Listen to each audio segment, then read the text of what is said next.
me il rito del presidente deve arrivare a fare il saluto romano. Me ne frego della questura, delle proibizioni, di sala, di chi fa per lui.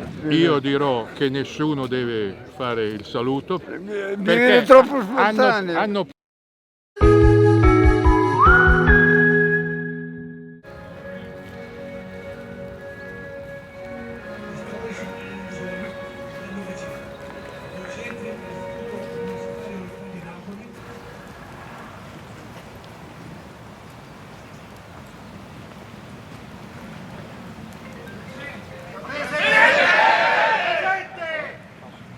E mi denunciano. Io ho 73 anni, una denuncia fatta loro, sa dove me la metto? Non glielo dico perché sarebbe volgare. Ne vorrei 10 denunce così. Se per me il rito del presidente deve arrivare a fare il saluto romano. Me ne frego della questura, delle proibizioni, di sala, di chi fa per lui. Ho fatto tutta la campagna di Russia dall'agosto del 41.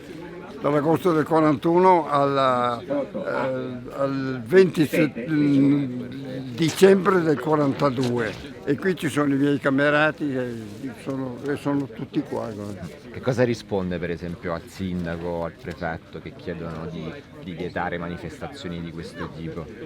Una sciocchezza e una cosa indegna, perché veniamo a onorare dei caduti. Di che cosa hanno paura proprio non lo so. Con o senza presente da parte sua? È una cosa che a me viene spontanea, quindi non posso esimermi, viene spontanea.